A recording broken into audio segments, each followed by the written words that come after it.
গতদিন অনাক্রম্যতা সম্পর্কে আলোচনা করছিলাম, ঠিক আছে? অনাক্রম্যতা অর্থাৎ আমরা গতদিন যে সকল বিষয়গুলো আলোচনা করেছি একটু বলে দিই, তোমরা দেখে নেবে।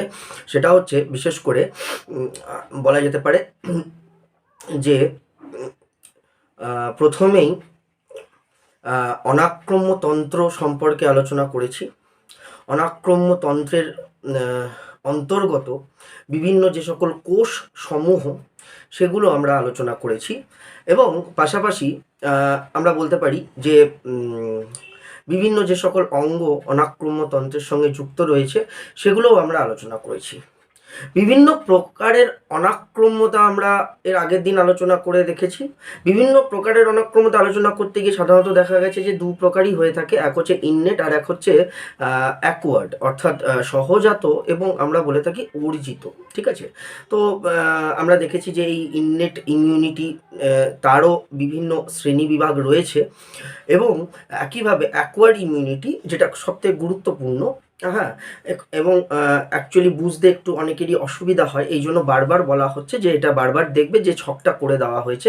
তোমরা যদি ছকটা দেখো তাহলে তোমরা দেখবে যে মূলত এটা সক্রিয় এবং নিষ্ক্রিয় উভয় ভাগে ভাগ করা হয়েছে, এবং উভয় সক্রিয় এবং নিষ্ক্রিয়কে প্রাকৃতিক বা স্বাভাবিক এবং একইভাবে কৃত্রিম উপায়ে ভাগ করা হয়েছে। তো প্রথম বুঝবে ব্যাপারটা যে সক্রিয় বলতে কি না, সক্রিয় বলতে জীবাণুর সংক্রমণ বা ভ্যাকসিন প্রয়োগ। জীবাণুর সংক্রমণ যদি স্বাভাবিকভাবে বা প্রাকৃতিকভাবে হয়ে থাকে তাহলে সেটা প্রাকৃতিক, আর ভ্যাকসিন প্রয়োগের মাধ্যমে যদি হয়ে থাকে তাহলে সেটা কৃত্রিম। তো সক্রিয় বলতে বোঝাচ্ছে যে জীবাণু সংক্রমণের ফলে যে অনাক্রম্যতা দেহে গঠিত হয় সেটাকেই বোঝাচ্ছে।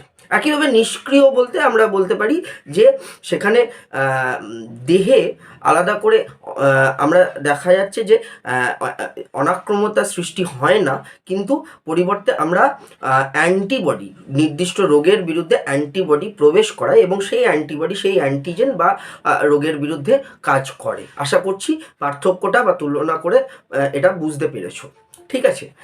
তুলনা করে এটা বোঝা গেছে। একইভাবে যদি তোমরা দেখো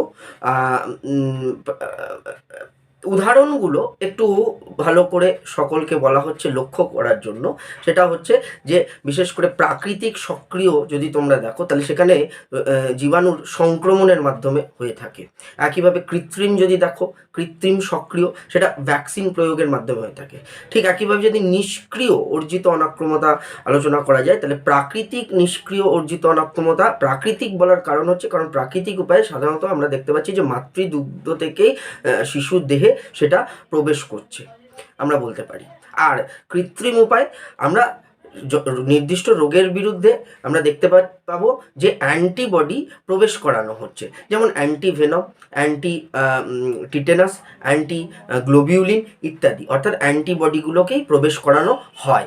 তো আশা করছি এখানে বুঝতে বিশেষ অসুবিধা হওয়ার কথা নয়। আমি আরেকবার একটু পার্থক্যগুলো বলে দিই, এগুলো বই থেকে একটু বা নোট থেকে আলাদা করে এগুলো পড়ে নিতে হয়। যেমন সহজাত অনাক্রম্যতা এবং অর্জিত অনাক্রম্যতার পার্থক্য, এগুলো মূলত আমরা প্রশ্ন পেয়ে থাকি।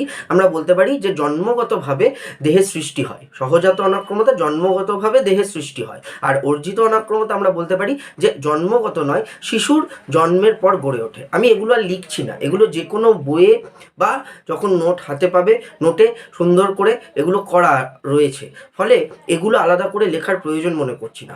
যেটা তোমাদের কাছে যে তোমাদের সামনে যে ছকটি রয়েছে সেই ছকটি যদি তোমরা দেখো তাহলে সেই ছকটি থেকেই স্বাভাবিকভাবে বুঝতে পারবে যে পার্থক্যগুলো আমি সাধারণত এই মুহূর্তে আলোচনা করছি।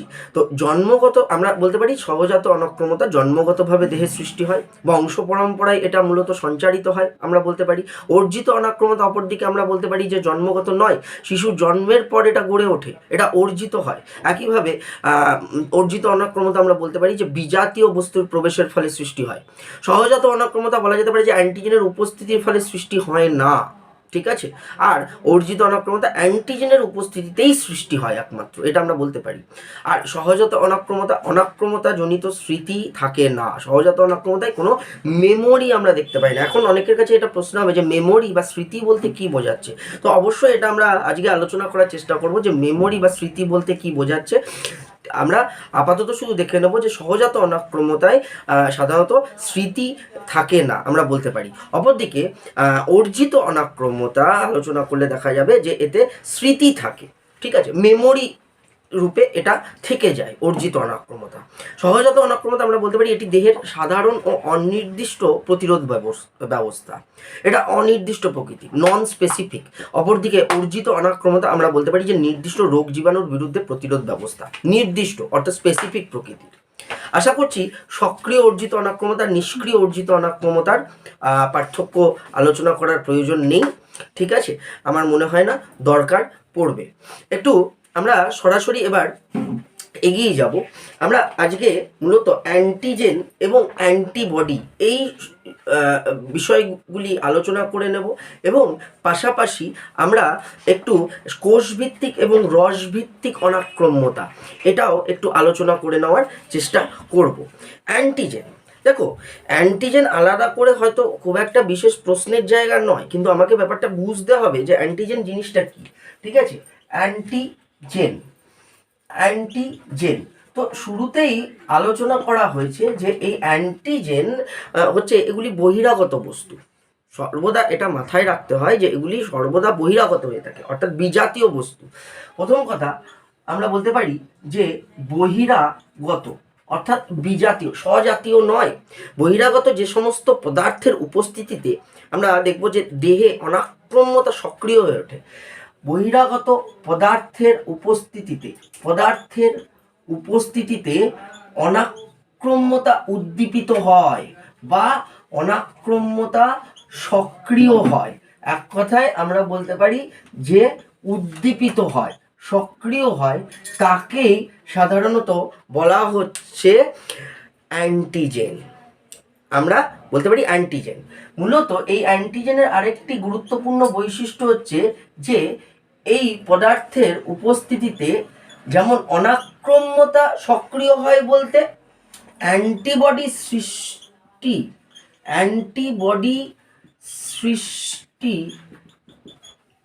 উদ্দীপনার যোগান দেখা যায়, ঠিক আছে, আমরা বলতে পারি।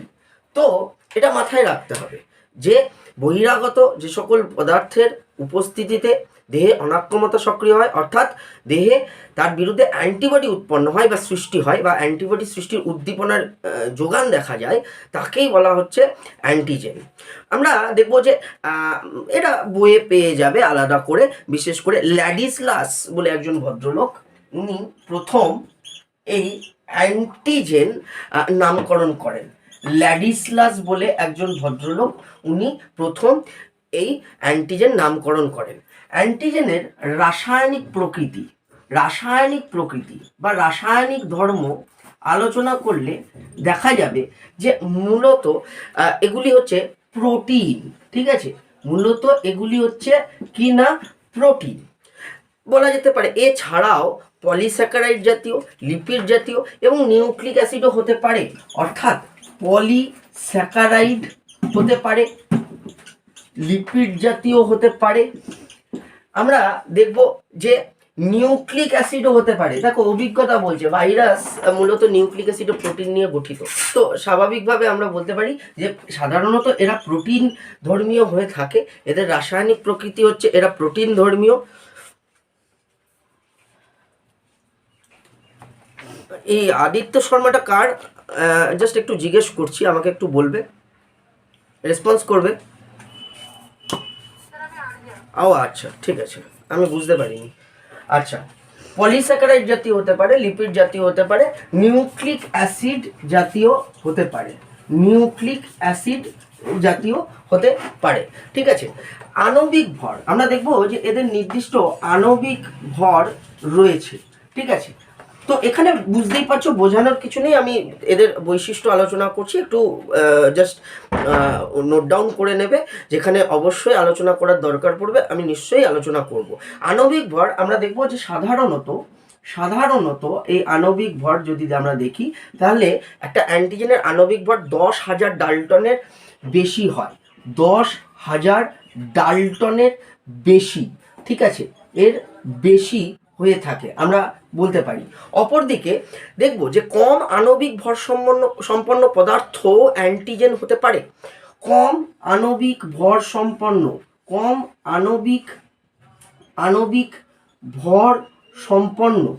ভর সম্পন্ন পদার্থ অ্যান্টিজেন রূপে কাজ করতে পারে অনেক ক্ষেত্রে। পদার্থ অ্যান্টিজেন রূপে আমরা বলতে পারি অ্যান্টিজেন হতে পারে বা অ্যান্টিজেন রূপে কাজ করতে পারে। উদাহরণ অবশ্যই দেব, ঠিক আছে। যেমন দেখা যাচ্ছে যে ইনসুলিন, যেমন আমরা বলতে পারি যে ইনসুলিন এর আণবিক ভর হচ্ছে মূলত 5,808 ডাল্টন, ঠিক আছে, 5,808 ডাল্টন বলতে পারি। অপরদিকে চিহ্নিতকরণ কিভাবে মূলত এই অ্যান্টিজেন চিহ্নিতকরণ হয়, ঠিক আছে। বলা যেতে পারে যে মূলত এই অ্যান্টিজেনগুলি অ্যারোমেটিক পার্শ্ব শৃঙ্খলযুক্ত বলা যেতে পারে হয়ে থাকে। অ্যারোমেটিক পার্শ্ব শৃঙ্খলযুক্ত সাইড চেন দেখা যায়, অ্যারোমেটিক পার্শ্ব শৃঙ্খলযুক্ত, এবং আমরা বলতে পারি যে পলিপেপটাইড শৃঙ্খল, এক প্রকার প্রোটিন। সাধারণত আমরা বলতে পারি যে টাইরোসিন বা ফিনাইল অ্যালানিন যুক্ত হয়ে থাকে, ঠিক আছে। টাইরোসিন, এই অ্যারোমেটিক সাইড চেন বলতে টাইরোসিন বা ফিনাইল অ্যালানিন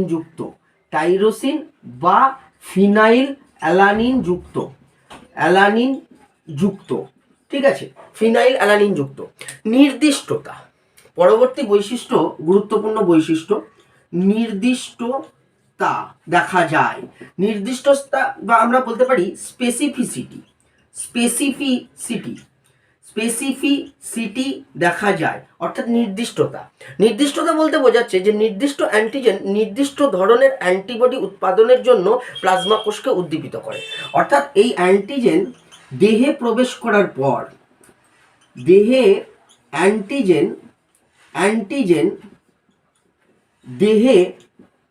করার পর মূলত নির্দিষ্ট অ্যান্টিবডি সৃষ্টির উদ্দীপনার যোগান দেয়। নির্দিষ্ট অ্যান্টিবডি সৃষ্টির উদ্দীপনার যোগান দেয়। উদ্দীপনার যোগান দেয়, এটা বলা যেতে পারে।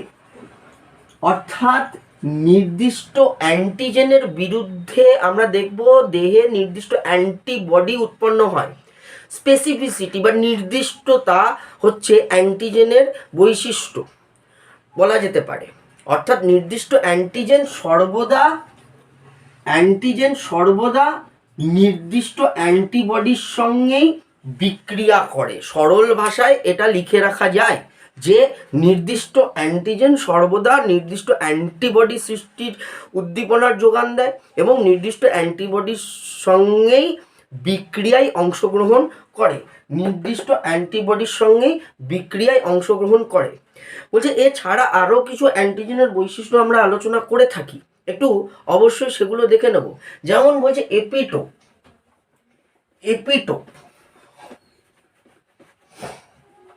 আশা করছি এই অংশটা হয়ে গেছে, ফলে আমি যদি একটু মুছি ফলে বিশেষ অসুবিধা হওয়ার কথা নয়।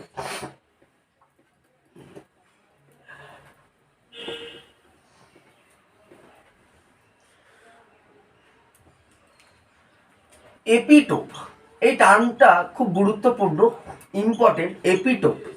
ইম্পর্টেন্ট, ঠিক আছে। এপিটোপ কাকে বলে না, আমরা দেখবো যে অ্যান্টিজেনের যে অংশ অ্যান্টিবডির সঙ্গে যুক্ত হয় তাকে এপিটোপ বা অ্যান্টিজেন নির্ধারকও বলে, অ্যান্টিজেন ডিটারমিনেন্টও বলা হয়। দেখো পরবর্তীকালে দেখা যাবে যে অ্যান্টিজেন মানে আলোচনা করলে আমরা দেখবো যে অ্যান্টিজেন অ্যান্টিবডির বিক্রিয়া ঘটে। তো স্বাভাবিকভাবে অ্যান্টিজেন একটা নির্দিষ্ট অংশের সঙ্গে একটা নির্দিষ্ট অঞ্চলের সঙ্গে অ্যান্টিবডির সঙ্গে যুক্ত হয়। তো অ্যান্টিজেনের যে অংশের সঙ্গে অ্যান্টিবডি যুক্ত হয় সেই অংশটাকে এপিটোপ বলে।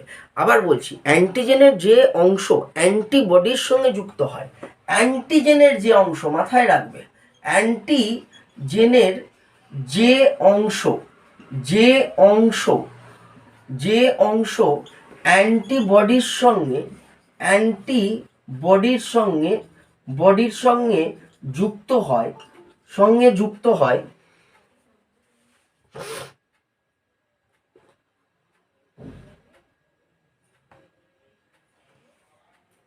অ্যান্টিবডির সঙ্গে যুক্ত হয়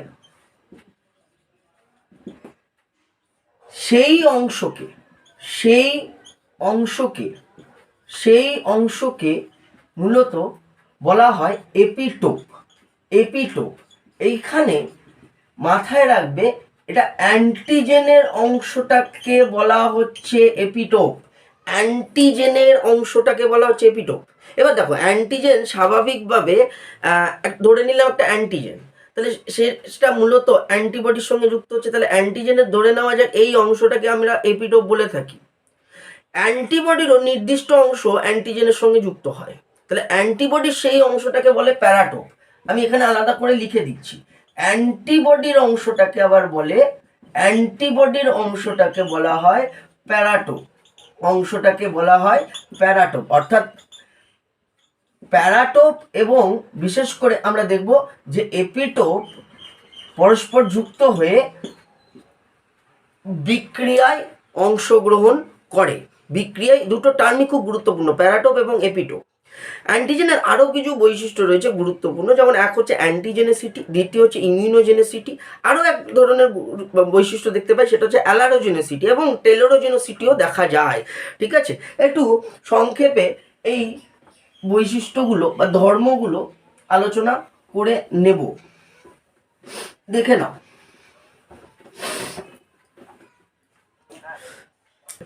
আচ্ছা, অ্যান্টিজেনেসিটি দ্বিতীয়, এর পরবর্তী যে ধর্ম, গুরুত্বপূর্ণ ধর্ম, অ্যান্টিজেনেসিটি। ঠিক আছে, তো অ্যান্টিজেনেসিটি বলতে কি বোঝায় না, আমরা বলতে পারি যে অ্যান্টিজেন দ্বারা মূলত অ্যান্টিবডি সৃষ্টির উদ্দীপনা যোগানোর যে ক্ষমতা তাকেই অ্যান্টিজেনেসিটি বলা হচ্ছে। জেন দ্বারা মানে অ্যান্টিজেন দেহে প্রবেশ করলে সে অ্যান্টিবডি সৃষ্টির যে উদ্দীপনা, সেই উদ্দীপনার যোগান দেবে। অর্থাৎ দেখো, আমরা খাবার খাই, ভেবে একদম সিম্পলভাবে ভাববে, আমরা বাইরে খাওয়ারও বহিরাগত বিজাতীয়, তো খাওয়ার তো অ্যান্টিজেন নয়। তো খাওয়ার অ্যান্টিজেন এই কারণেই নয়, কারণ খাওয়ার দেহে প্রবেশ করলে কখনোই আমার দেহে অনাক্রমতাকে উদ্দীপিত করবে না, বা সেই খাওয়ার দেহে প্রবেশ করলে তার বিরুদ্ধে অ্যান্টিবডিও উৎপন্ন হবে না, বা অ্যান্টিবডি সৃষ্টির জন্য যে উদ্দীপনা, সেই উদ্দীপনার যোগানও স্বাভাবিকভাবেই মানে দেখা যাবে না। তো স্বাভাবিকভাবে সেটা কখনোই খাওয়া নয়। হ্যাঁ, এবার যখন কোনো নির্দিষ্ট খাওয়ার, ভালো করে বুঝবে, অনেকের যেমন, আমি একটা উদাহরণ দিয়ে বলছি, অনেকের যেমন অনেক খাবারে অ্যালার্জি রয়েছে, কারো ডিমের ক্ষেত্রে থাকে, অনেকেরই থাকে। তো ডিম খেলে দেখা যাচ্ছে যে অ্যালার্জি সৃষ্টি হয়, তো ডিমটা তখন তার কাছে অ্যান্টিজেন।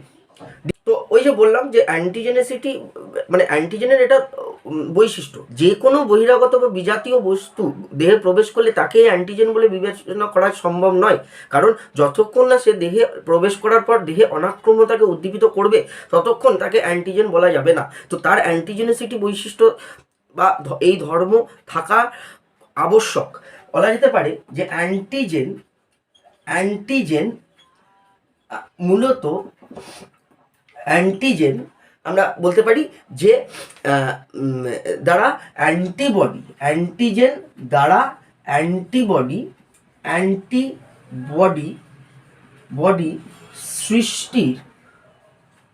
সৃষ্টির উদ্দীপনা যোগানের ক্ষমতা, উদ্দীপনা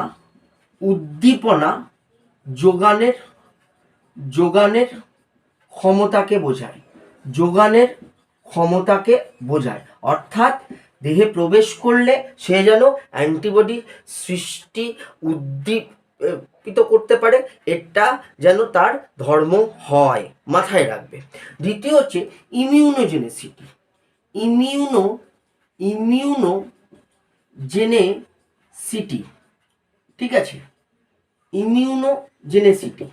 ইমিউনোজেনেসিটি বলতে সাধারণত আমরা বলতে পারি যে দেহে প্রবেশ করার পর দেহের ইমিউন তন্ত্রকে, অনাক্রম্যতাকে উদ্দীপিত করার ক্ষমতাকে বোঝাচ্ছে। একই ব্যাপার, অনাক্রম্যতাকে উদ্দীপিত করার, অনাক্রম্যতাকে উদ্দীপিত করার ক্ষমতাকে বোঝায়। উদ্দীপিত করার ক্ষমতাকে বোঝায়, ঠিক আছে, ক্ষমতাকে বোঝায়। অপরদিকে আরও আমরা কিছু বৈশিষ্ট্য দেখতে পাই, যেমন এক হচ্ছে অ্যালারোজেনোসিটি। অ্যালারোজেনোসিটি, ঠিক আছে।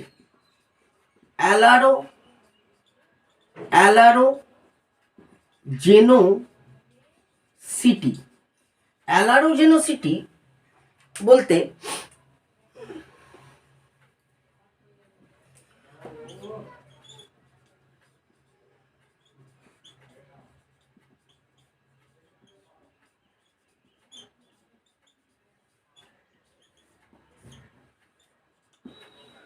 দেহে প্রবেশ করার পর অ্যান্টিজেন অ্যালার্জি সৃষ্টি করে। তো এই অ্যালার্জি সৃষ্টি করার ক্ষমতাকে অ্যালারোজেনেসিটি বলে।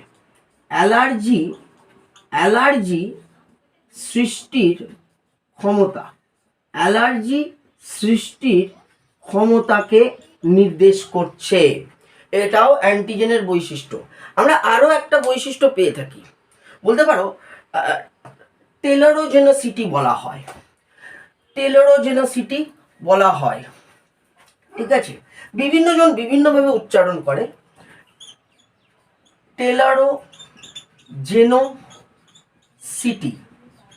টেলোরোজেনোসিটি বা এক কথায় এটা টলারেন্স থেকে এসছে।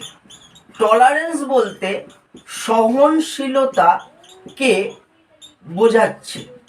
তো এটাও আমরা বলতে পারি যে অ্যান্টিজেনের বৈশিষ্ট্য, অর্থাৎ দেহে প্রবেশ করার পর অ্যান্টিবডি উদ্দীপনা মানে সৃষ্টির উদ্দীপনার যোগান দেয়, অনাক্রম্যতাকে উদ্দীপিত করে।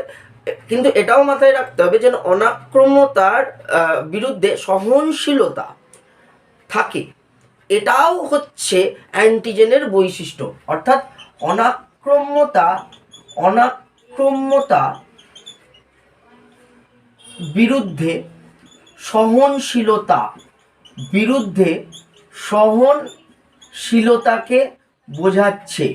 সহনশীলতাকে বোঝায়, ঠিক আছে। টলারেন্সকে বোঝাচ্ছে। তার টলারেন্স অর্থাৎ এখান থেকে এসছে টেলোরোজেনোসিটি। অনেকে অনেকভাবে উচ্চারণ করে, অনেকে টলারোজেনোসিটি উচ্চারণ করে।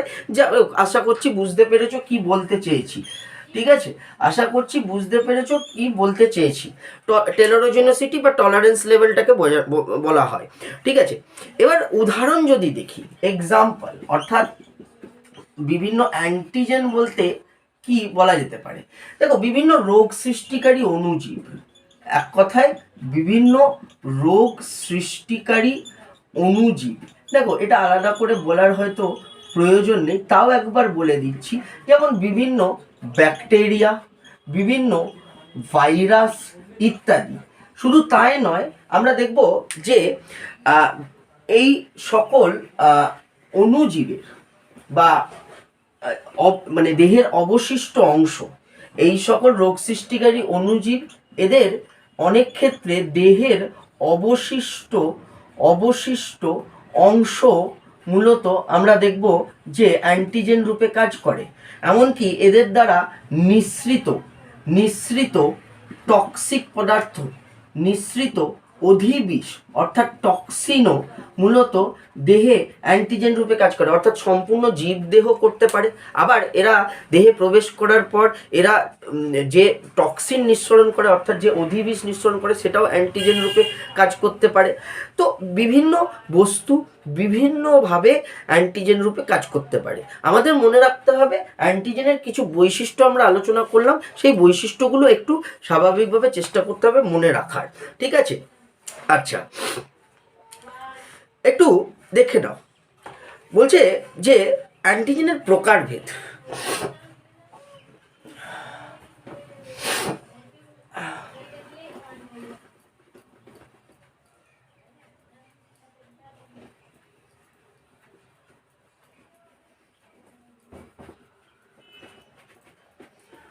প্রভাত এখন ঠিক আছে? আচ্ছা আচ্ছা, একটু দেখে নেবে অ্যান্টিজেন তার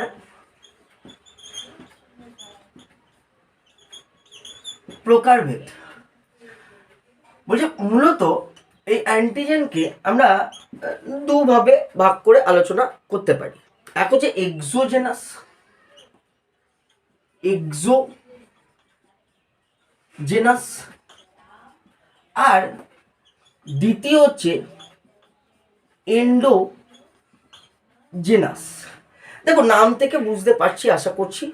এক্সো বলতে মূলত আমরা বলতে পারি যে যে সকল অ্যান্টিজেন বাইরে থেকে দেহে প্রবেশ করে তাদেরকে এক্সোজেনাস অ্যান্টিজেন বলা হচ্ছে। এক্সো বলতে বাইরে থেকে, তাহলে বাইরে থেকে দেহে প্রবেশ করে তাদেরকে এক্সোজেনাস অ্যান্টিজেন বলা হচ্ছে। অপরদিকে এন্ডো, দেখো নাম থেকেই বোঝা যাচ্ছে দেহের অভ্যন্তরে উৎপন্ন হয়। এবার দেখো তুমি বলবে যে স্যার আপনি কিছুক্ষণ আগেই বললেন যে এগুলি সর্বদা বিজাতীয় হয়ে থাকে, এগুলি সর্বদা বহিরাগত হয়ে থাকে। তো একটু মাথায় রাখবে সব কিছুর ব্যতিক্রম রয়েছে। তো আমরা দেখব যে এমন কিছু আভ্যন্তরীণ উপাদান রয়েছে যেগুলি বিশেষ পরিস্থিতিতে হয়তো দেহে অ্যান্টিজেন রূপে বিবেচনা করা যেতে পারে, বা বিশেষ পরিস্থিতিতে সেগুলি অ্যান্টিজেন রূপে চিহ্নিত হয়। অর্থাৎ নিজের দেহের অংশই অ্যান্টিজেন রূপে কাজ করে, আচরণ করে, এবং সেগুলি নিজের দেহ দ্বারাই অ্যান্টিজেন রূপে চিহ্নিত হয়। এগুলি ব্যতিক্রম তো সব কিছুরই থাকে। তো এটা মাথায় রাখতে হবে যে সাধারণত অ্যান্টিজেন হচ্ছে বহিরাগত, বাইরে থেকে দেহের মধ্যে প্রবেশ করে। এক্সোজেনাস প্রকৃতির সকল মানে স্টেটমেন্টেরই ব্যতিক্রম দেখতে পাই। তো এখানেও আলাদা কিছু নয়। এখানেও আমরা বলতে পারি যে এক্সোজেনাস ছাড়াও কিছু কিছু ক্ষেত্রে আমরা এন্ডোজেনাস অ্যান্টিজেনও দেখব, যেখানে দেহের মধ্যে এগুলো উৎপন্ন হয়, দেহের মধ্যে অ্যান্টিজেন রূপে আচরণ করে, নিজের দেহেও সেগুলিকে অ্যান্টিজেন রূপে চিহ্নিত করে। বলছে দেহের আভ্যন্তরে, ঠিক আছে, দেহের আভ্যন্তরে বলা যেতে পারে আভ্যন্তরে উৎপন্ন হয় আমরা বলতে পারি, ঠিক আছে। যেমন আমরা দেখব যে আমাদের হৃৎপিণ্ডে উৎপন্ন হয় কার্ডিওলিপিন। এই কার্ডিওলিপিন আমাদের দেহে অ্যান্টিজেন রূপে চিহ্নিত হয়। ঠিক আছে। আমরা দেখব যে বিশেষ করে এই এক্সোজেনাস অ্যান্টিজেন এর আলাদা করে উদাহরণ দেওয়ার প্রয়োজন নেই, তাও বিভিন্ন ব্যাকটেরিয়া, ভাইরাস ইত্যাদি আমরা বলতে পারি, বা ব্যাকটেরিয়া ভাইরাস নিঃসৃত বিভিন্ন ক্ষতিকারক পদার্থ বা অধিবিষ বলা যেতে পারে। একটু দেখে নেবে যে এই এন্ডোজেনাস অ্যান্টিজেন এটা আবার 3 প্রকারের হয়। এই এন্ডোজেনাস, যদিও এটা দরকার ছিল না, তাও আমি যখন পড়াচ্ছি আমি একবারেই বলে দিচ্ছি, এটা দরকার নেই তাও বলে দিচ্ছি। এই এন্ডোজেনাস অ্যান্টিজেন এটা আবার 3 প্রকারের হয়ে থাকে, ঠিক আছে। সকল বইয়ে মোটামুটি দেওয়া থাকে, কিন্তু এখান থেকে কখনো আমরা প্রশ্ন দেখতে পাই না, তাও একবার জেনে নেব, কি আছে, ক্ষতি নেই। বলছে এক হচ্ছে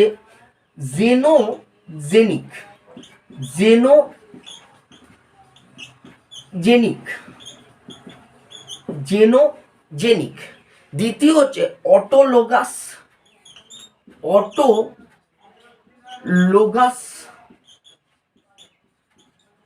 আর তৃতীয় আমি বলতে পারি সেটি হলো অ্যালোজেনিক।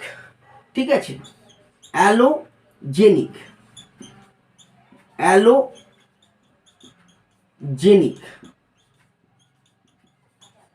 একটু এক এক করে আলোচনা করব। প্রথমে জেনোজেনিক।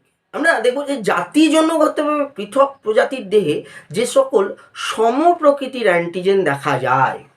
আগে একটু লিখে নিই, আমরা অবশ্যই চেষ্টা করব এটাকে বুঝে বুঝে নেওয়ার। ঠিক আছে, জাতিজনিগতভাবে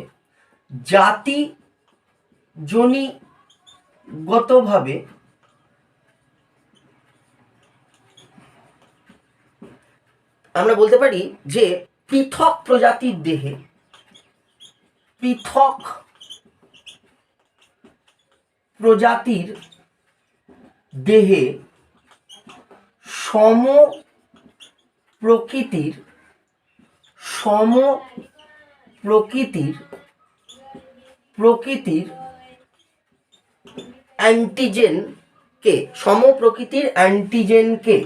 সম প্রকৃতির অ্যান্টিজেনকে বলা হয় জেনোজেনিক অ্যান্টিজেন।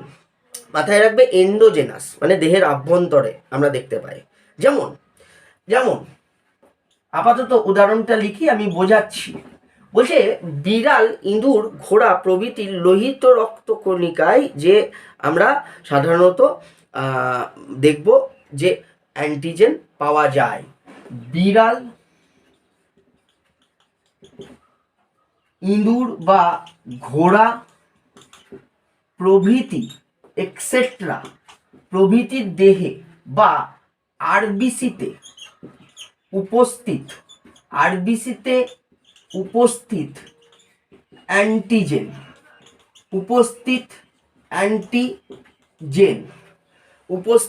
Antigen autologous. আমি পরে এক্সপ্লেন করছি, একটু লিখে নেবে প্রথমে, তাহলে এক্সপ্লেন করতে সুবিধা হবে, দেখে বুঝে নেবে।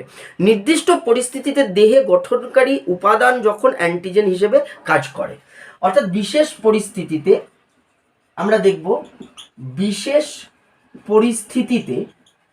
পরিস্থিতিতে যখন দেহে উৎপন্ন উপাদান অ্যান্টিজেন রূপে আচরণ করে। যেমন একটা উদাহরণ দিচ্ছি, যে কিছু কিছু ক্ষেত্রে মানুষের দেহে গঠনকারী কলা অ্যান্টিজেন ধারণ করে, যা অনাক্রমতন্ত্রের সাহায্যে চিহ্নিত হতে পারে। কিন্তু যে সকল কলা বলা যেতে পারে যে ভিত্তি পর্দা দ্বারা অ্যান্টিবডি বা অনাক্রম্য কোষের প্রতিক্রিয়া থেকে পৃথক থাকে। ঠিক আছে, আমরা বলতে পারি যেমন এই যে একটু আগেই আমরা যেমন দেখলাম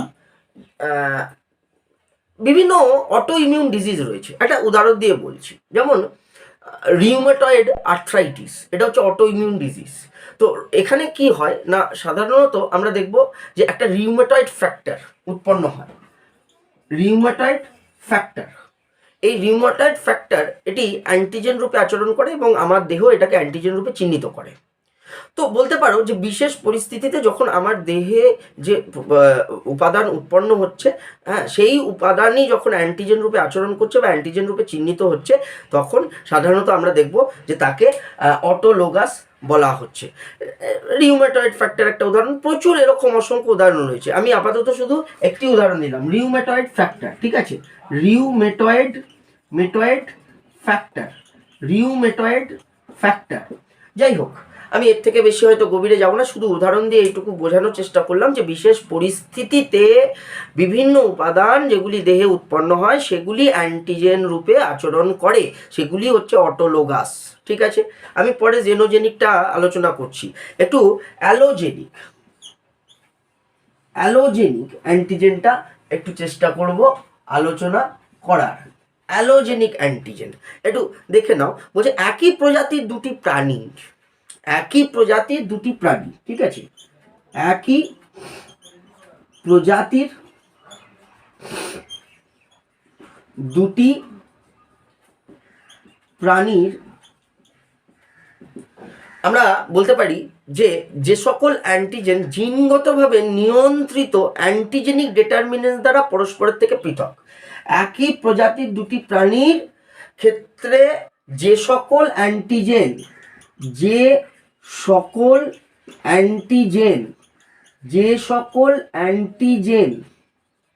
জিনগতভাবে নিয়ন্ত্রিত, আমি এখানে লিখে দিচ্ছি, ঠিক আছে, জিনগতভাবে নিয়ন্ত্রিত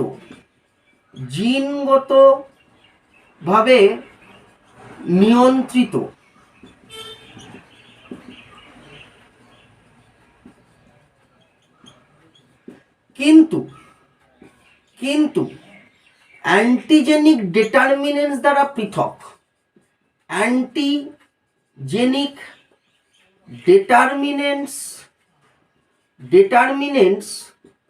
দ্বারা পৃথক, ঠিক আছে, তাদেরকে বলা হচ্ছে, মূলত আমরা বলতে পারি তাদেরকে বলা হয় অ্যালোজেনিক। এবার আমি একটু এক্সপ্লেন করি। দেখো, এইটা আশা করছি এক্সপ্লেন করার দরকার নেই। আমরা বিভিন্ন ধরনের অটো ইমিউন রোগের কথা এর আগে বলেছি। যেমন একটা আরও উদাহরণ দিচ্ছি, এটা যেমন বললাম যে রিউমেটয়েড আর্থ্রাইটিসের ক্ষেত্রে রিউমেটয়েড ফ্যাক্টর খুব ভালো কথা। যেমন বললাম যে হাসিমোটো ডিজিজ, সেখানে টিএসএইচ নিজেই অ্যান্টিজেন রূপে কাজ করে দেহে, সেটা অটো ইমিউন ডিজিজ। তো বিভিন্ন পরিস্থিতিতে বিভিন্ন উপাদান, মানে দেহের নিজস্ব উপাদানই সাধারণত অ্যান্টিজেন রূপে আচরণ করে, অ্যান্টিজেন রূপে চিহ্নিত হয়। তো আশা করা যাচ্ছে যে এটা বলার দরকার নেই। আচ্ছা, তো আশা করা যাচ্ছে যখন ঠিক আছে তখন আমরা এগিয়ে যেতে পারি। একটু দেখে নেবে। হ্যাঁ, বলছে যে জেনোজেনিক, দেখো এটা পড়ো। প্রথম কথা এন্ডোজেনাস বুঝতে হবে, অর্থাৎ দেহের আভ্যন্তরীণ ব্যাপার স্যাপার, অর্থাৎ দেহের আভ্যন্তরে উৎপন্ন হয়ে থাকে। এটা আশা করছি আর আলাদা করে বলার দরকার নেই, কারণ এটা সম্পর্কে আমরা আলোচনা করেছি। বা সাধারণত অ্যান্টিজেন বলতে আমরা এক্সোজেনাসই বুঝি। তো এন্ডোজেনাসটা একটু আলাদা করে চেষ্টা করব বুঝে নেওয়ার। তো এই এন্ডোজেনাস 3 প্রকার হতে পারে। এটা তো আমরা বারবার বলছি যে বিশেষ পরিস্থিতিতে হয়ে থাকে। বলছে জেনোজেনিক কি, দেখো ভালো করে। বলছে বিড়াল বা ঘোড়া, দেখো আমি এই ভাষাতে যাব না। জাতিজন্যগতভাবে পৃথক প্রজাতির দেহে সমপ্রকৃতির অ্যান্টিজেন, এটা নিজে যখন পড়বেন নিজে বারবার বোঝার চেষ্টা করবে। আপাতত আমি উদাহরণটা দিয়ে বোঝাই, সেটা ভালো করে বোঝো। বলছে বিড়াল ঘোড়া, তাহলে বিড়াল বা ধরে নিলাম এটা বিড়াল আর এটা ঘোড়া, তার লোহিত রক্তকণিকা। তা আমরা জানি যে বিড়াল হোক কি ঘোড়া হোক, তাদের লোহিত রক্তকণিকায় অ্যান্টিজেন থাকবে। অ্যান্টিজেন তো সকলেরই থাকে, বিড়াল ঘোড়া কেন, স্তন্যপায়ীর ক্ষেত্রেও দেখবো, তাই না? তো দেখো জাতিজন্যগতভাবে পৃথক, তার মানে ফাইলোজেনেটিক্যালি আলাদা। অর্থাৎ আমরা যদি দেখি সেখানে বিড়াল হোক ঘোড়া হোক অন্য কোনো স্তন্যপায়ী, যেমন ইঁদুর হোক বা মানুষ হোক, তাদের আরবিসিতে আমরা এই অ্যান্টিজেন পেয়ে থাকি। তো এই অ্যান্টিজেন এগুলি তো আরবিসিতেই রয়েছে। এই অ্যান্টিজেনগুলি দেহের মধ্যে আরবিসিতেই রয়েছে, এগুলো আলাদা কিছু নয়, এগুলো প্রোটিন। এবং এটাও মাথায় রাখবো যে এটা অপরের জন্য অ্যান্টিজেন, স্বাভাবিক। এটা হয়তো আমরা এর পূর্বে বারবার আলোচনা করেছি, এটা অপরের জন্য, নিজের জন্য নয়। কিন্তু এগুলো তো অ্যাকচুয়ালি দেখতে গেলে এটা অপরের জন্য হলো, নিজের দেহের মধ্যেই তো রয়েছে। তো এইগুলো মানে এদের পরস্পরকে আমরা বলতে পারি পরস্পরকে, অর্থাৎ একটা ক্যাট আর একটা হর্স, আরও তুমি ধরে নাও মানুষ, ইঁদুর, যে কোনো, তাদের আরবিসির পৃষ্ঠতলে উপস্থিত অ্যান্টিজেন। তো সেই আরবিসির পৃষ্ঠতলে উপস্থিত অ্যান্টিজেন সেগুলো একই, কিন্তু দেহের অভ্যন্তরে রয়েছে, প্রথম কথা। কিন্তু কখনোই বিড়ালের রক্ত আমি ঘোড়ার মধ্যে দিতে পারবো না, আর ঘোড়ার রক্ত বিড়ালে দেওয়া সম্ভব নয়, কারণ এগুলো তখন অ্যান্টিজেন রূপে চিহ্নিত হবে। এই জন্যই বলা হচ্ছে এগুলোকে কি বলা হচ্ছে, এগুলোকে বলছে জেনোজেনিক। এবং এগুলি জাতিজন্যগতভাবে পৃথক প্রজাতির দেহে সমপ্রকৃতির অ্যান্টিজেন, যেমন বিড়াল ঘোড়া ইত্যাদি। আজকে একটা কথার কথা, আমি একটা সাধারণ উদাহরণ দিচ্ছি। একটা বিড়াল, তার রক্তের গ্রুপ ধরে নাও এ, অত মাথা কামড়ানোর দরকার নেই যে বিড়ালেরও আদৌ রক্তের গ্রুপ এ হবে না বি হবে না ও হবে, কিন্তু ধরে নিলাম এ। আর একটা ঘোড়ার রক্তের গ্রুপ সেটাও ধরে নিচ্ছি এ। তো তার মানে এই নয় যে আমি বিড়ালের থেকে রক্ত নিয়ে ঘোড়ায় দিতে পারবো। এ মানে এখানে অ্যান্টিজেন এর উপস্থিতির কথা বোঝাচ্ছে। তো সেটাই বোঝানোর চেষ্টা করেছে যে জাতিজনিকভাবে পৃথক প্রজাতির দেহে সমপ্রকৃতির অ্যান্টিজেন। তো আশা করছি বোঝাতে পেরেছি। চলে আসছি অ্যালোজেনিক। অ্যালোজেনিক অ্যান্টিজেন, দেখো আমি এর উদাহরণটা দিচ্ছি, মানে আপাতত লেখাই নেই, উদাহরণটা তোমরা বুঝে লিখে নেবে। উদাহরণটা কি বলছে, প্রথমে বলি যে এটা হচ্ছে ভাষা, যে অ্যালোজেনিক অ্যান্টিজেন কাকে বলে না, একই প্রজাতির দুটি প্রাণী, তো একই প্রজাতি, আজকে দুটো মানুষের কথা ধরে নিই, অর্থাৎ এ এবং বি, দুটো মানুষ, তাদের আরবিসির পৃষ্ঠতলে ধরে নিচ্ছি একজনের এ রয়েছে, একজনের বি অ্যান্টিজেন রয়েছে। তো স্বাভাবিক, এটা আমাদের অভিজ্ঞতা বলছে যে এ ব্লাড গ্রুপ যুক্ত ব্যক্তি কখনোই বি ব্লাড গ্রুপ যুক্ত ব্যক্তিকে দিতে পারে না, বি ব্লাড গ্রুপ যুক্ত ব্যক্তি কখনোই এ কে দিতে পারে না। তো এই অ্যান্টিজেনগুলোকে বলা হচ্ছে অ্যালোজেনিক।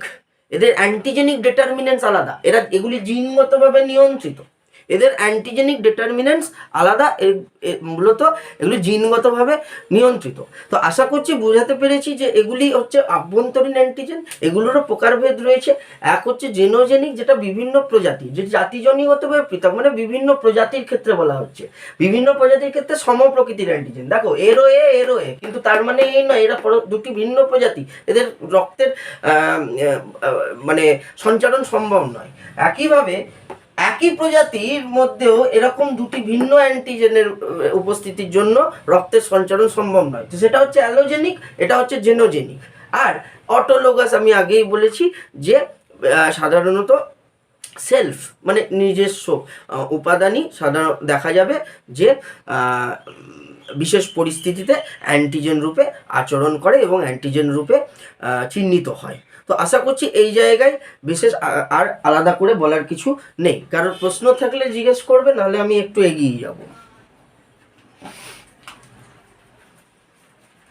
আমি এইটুকু বলতে পারি যে এখানে প্রশ্ন করে লাভ নেই, নোট পাবে, এইটুকু করে নিতে পারো। সাধারণত এই প্রশ্ন জেনোজেনিক, অটোলোগাস বা মানে অ্যালোজেনিক খুব একটা প্রশ্নে আমরা দেখি না, আমি বইয়ে রয়েছে বলে ধারণাটা দিয়ে রাখলাম। এন্ডোজেনাস কাকে বলে, এক্সোজেনাস কাকে বলে, সিম্পল এইটুকু ধারণা রাখতে পারলে যথেষ্ট। এক্সোজেনাস হচ্ছে স্বাভাবিকভাবে যেটি মূলত দেহের বাইরে থেকে দেহে প্রবেশ করে এবং অ্যান্টিজেন রূপে আচরণ করে, আর এন্ডোজেনাস বিশেষ কিছু পরিস্থিতিতে দেহের নিজস্ব উপাদানই অ্যান্টিজেন রূপে আচরণ করে এবং অ্যান্টিজেন রূপে চিহ্নিত হয়, ব্যাস। আর তাছাড়া যদি আলাদা করে কখনো দরকার পড়ে সেটা বলে দেওয়া হলো।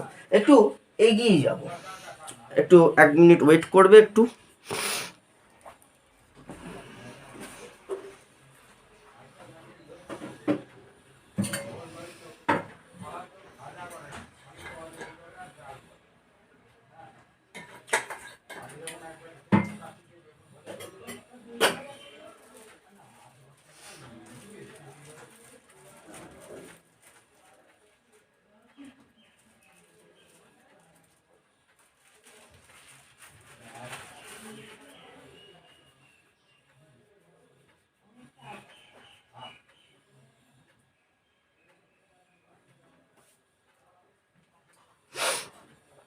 আচ্ছা, মুছলাম।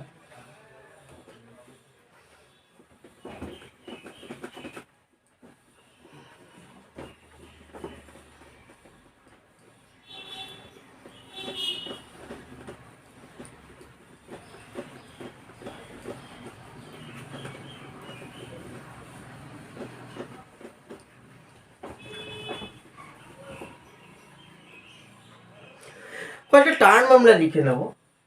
এক হচ্ছে হ্যাপটেন, আর অপরটি হচ্ছে অ্যাডজুভেন্ট।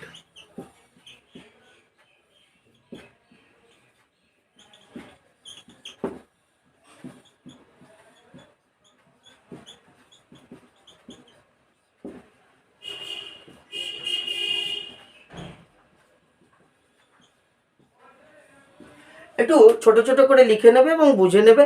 প্রথমেই বলছি যে 2 নম্বরের মোস্ট ইম্পর্টেন্ট প্রশ্ন, ঠিক আছে? 2 নম্বরের মোস্ট ইম্পর্টেন্ট প্রশ্ন, হ্যাপটেন এবং অ্যাডজুভেন্ট। শুধু 2 নম্বরের প্রশ্ন বলবো না, সাধারণত যারা মানে কম্পিটিটিভ দেবে, হ্যাপটেন বা অ্যাডজুভেন্ট আমরা সবসময় প্রশ্নে পেয়ে থাকি, ঠিক আছে?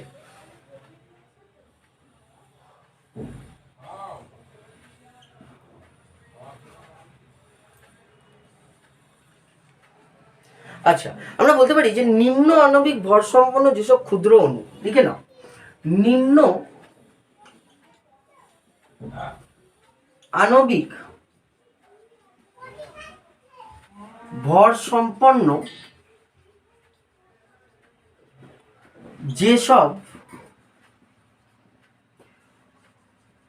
ক্ষুদ্র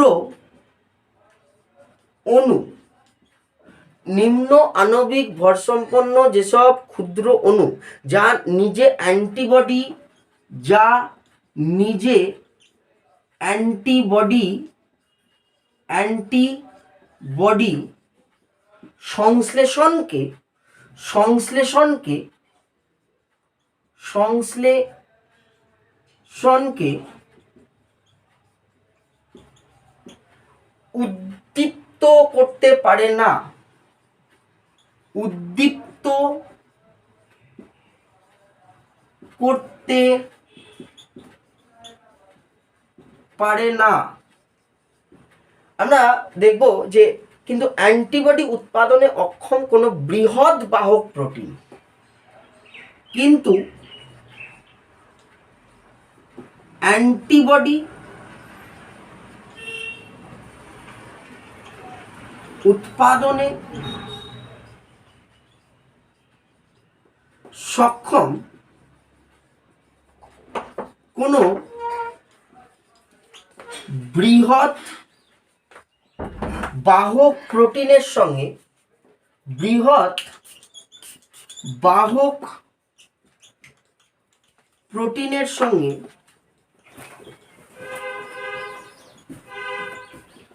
যুক্ত হয়ে অ্যান্টিবডি উৎপন্ন করে, সঙ্গে যুক্ত হয়ে অ্যান্টিবডি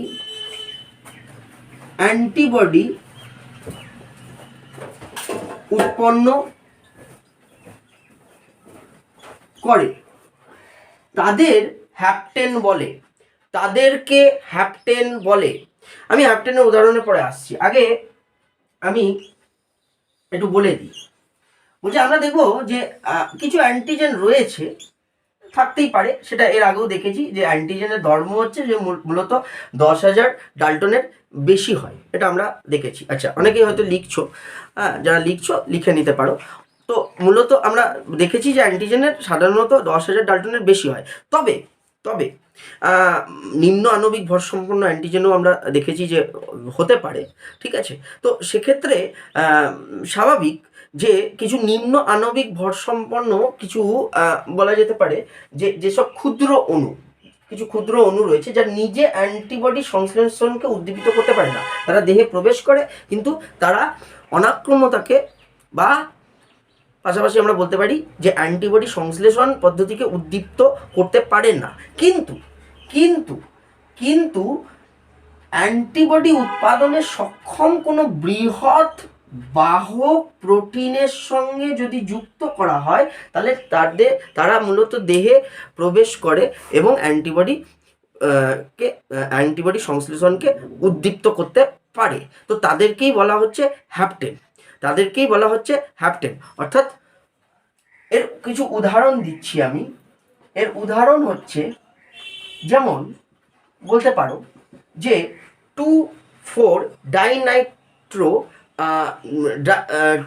ডাইনাইট্রোফেনল, 2,4-ডাইনাইট্রোফেনল, নাইট্রোফেনল, ঠিক আছে, 2,4-ডাইনাইট্রোফেনল এক। দ্বিতীয় আর একটা উদাহরণ দিচ্ছি, যেমন বায়োটিন। আরও একটি উদাহরণ দিয়ে দিচ্ছি, সাধারণত ও বেনজিন সালফেট,